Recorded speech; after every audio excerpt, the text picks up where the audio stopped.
Greetings, friends, and welcome to the Friday, October 1st podcast as we make our way towards Sunday, October 3rd. It's going to be World Communion Sunday, and we're going to finish our conversation today a little bit about this younger brother hitting rock bottom. And there's been a recurring theme, Steve, in the last couple of weeks for me, and I'd love your perspective on it in a couple of different study groups I'm a part of. We were thinking about this idea of love, of how in order to love others properly, in order to love others, we have to first begin with the love of self.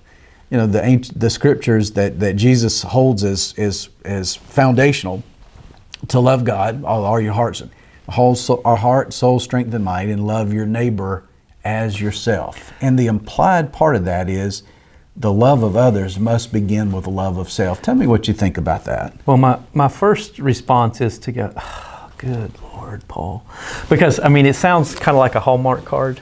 It sounds a little bit like pop psychology. Yeah. It harkens back to some of those books written a generation ago. I'm okay, you're okay. Right. It's not that, though, right? This is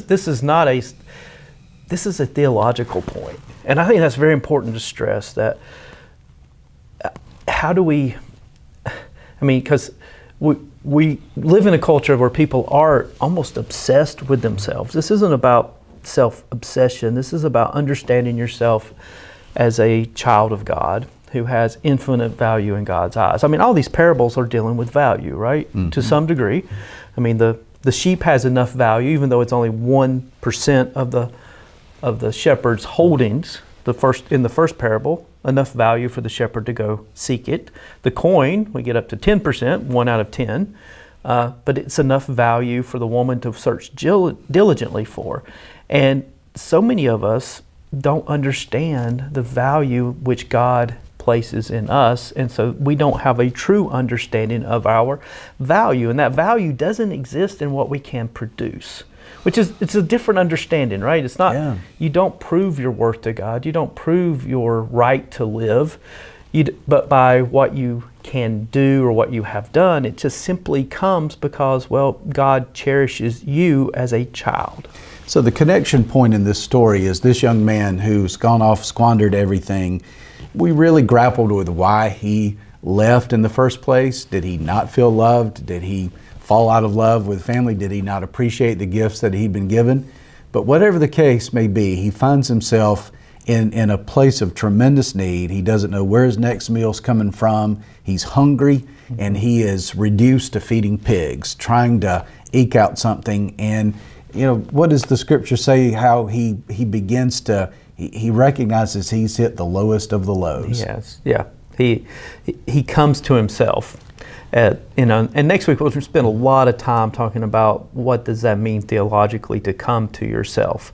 But right now he's struggling with himself. He's broken and desperate. He evidently doesn't have any skill or trade that he can employ.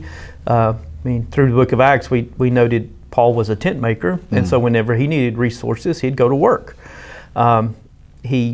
This guy doesn't know how to do anything, so he takes the most menial of jobs, which is carrying buckets of slop. Yeah, for pigs.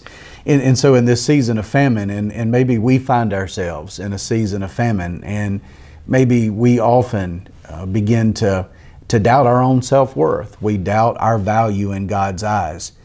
And I've really been grappling with this idea, this way we wrote it is the love of others begins with love of self. And I think that's something that I've been grappling with all of my life. I think that's a journey that many of us find. In order to be able to love others, we have to first be able to love ourselves. Not in this harmful, narcissistic way, but in the sense that because I'm a value, I understand you are also a value. Right. You are a child of God. Exactly. So if you understand yourself as truly a child of God, then you have to understand others have the same status. Yes. And it's a God-given status. Right.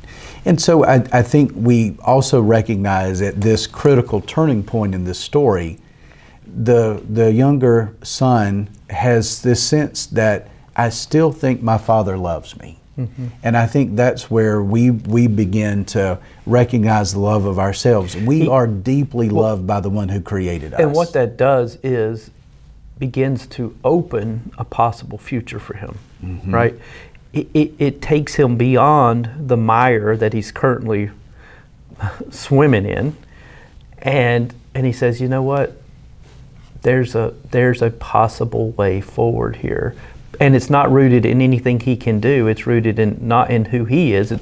It's clearly established in who he knows his father to be.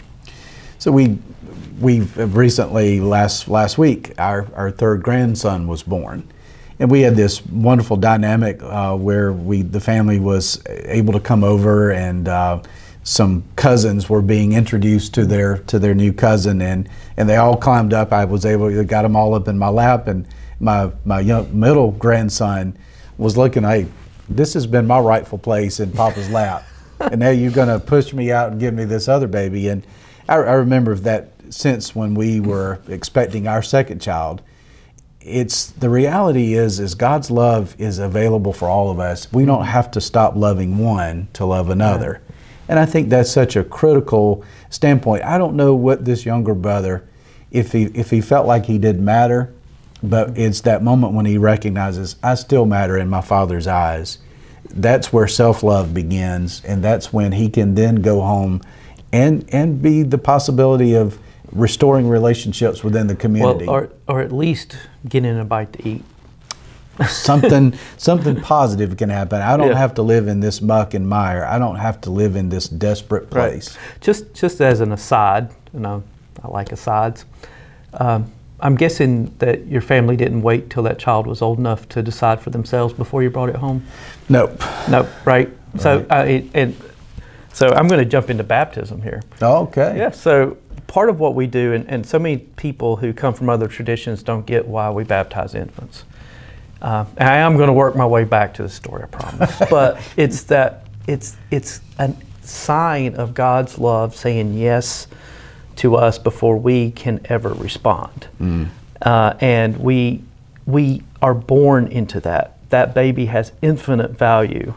Right? You don't wait to see if that baby's going to be able to do anything. You're not going to wait to see if he or she makes the swim team or the football team or whatever until you say, okay, now I can love you. Right? No, it's amazing. It's like, and I hear that being a grandfather, because I'm much younger than Paul, and I'm years away from that myself. Is that I hear it's pretty amazing. It is good. Right. They say if you don't kill your kids, you might get grandkids. That's pretty close. But that idea that you love that child because it exists. Because it is. And if you really think about it, they're nothing but sleepless nights and dirty diapers and a lot of work.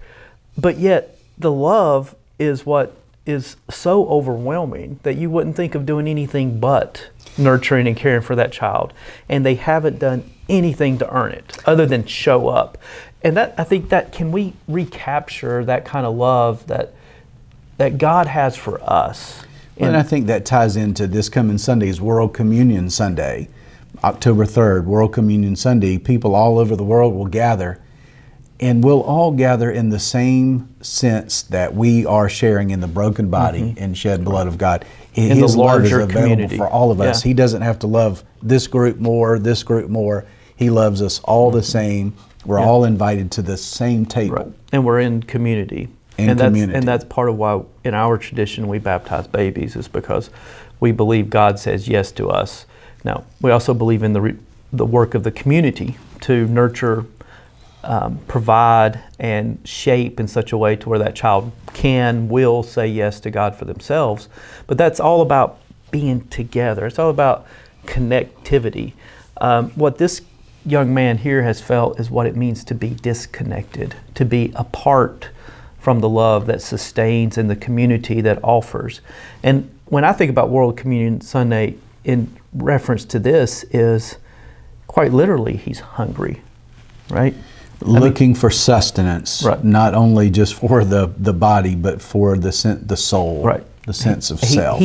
And what reminds him of his Father's love? Primarily, the table. I can go home and eat. Yeah, everybody comes to my Father's table. At my Father's table, my brother and I were certainly fed because we are at least were the heirs, but also the servants ate. Everybody was invited to nobody's the table. turned away. Right. So that's what's fascinating to me as far as the connection back to World Communion Sunday is it's that understanding of his Father's generosity, providing for the needs of the community at the table that is a turning point for him and begins to get him thinking in a different way of going, wait a second, maybe I do have a future because even if it's the lowest place at the table, I'm still going to have a place at the table. So we begin to make the turn towards Sunday, and we've proffered the question about, does it feel like you've hit rock bottom? Sometimes rock bottom is the place where we have to get before we can then begin to see possibility and opportunity. AA, we're familiar with AA in our church, and I often think about much of their teaching begins when you get to the place where you can't see any other way. That's where we can begin to help. And I hope that if you're in a spot, a place where you're feeling pretty desperate, know that you've got a place to come. And that you will not be rejected. Won't be rejected. And there is a place at the table. So World Communion this Sunday, what kind of worship times are you? We're going to be outside at 10:30, and we're going to be inside at 8:30. We're continuing to it's a mandate now based on Mecklenburg County to wear masks. Please wear the mask when you come inside. Outside, obviously, we don't have to wear a mask. The outside worship has been great. I look forward to seeing everybody offering communion at both services. How about Denver? We are going to have our 8:15 service in the sanctuary, traditional service, 10:15 out at the Arbor, and 11:15 back in the Family Life Center, communion at all services. Also, just to put a note for what's coming, folks at Denver, we've put a stake in the ground on what we're going to do going forward with worship. And so start thinking about it now. The first Sunday in November, that's Time Change Sunday. It's hard to believe we'll be back there before we know it. We'll be doing an 8:15 service in the chapel, small, intimate service for those who want to worship at 8:15 in the what used to be the sanctuary for the church that we now call the chapel. Then we'll be doing 9 a.m. contemporary in the Family Life Center and 11 a.m. traditional in the sanctuary. So those are coming, but a month out. So my little brother did all right this week. So thanks for joining me, and I'll see you, little brother. All right. Well, you know, take care of yourself. Enjoy those grandkids, by the way. I will. Thanks for joining us. We look forward to seeing you next week. All right. Thanks. Bye.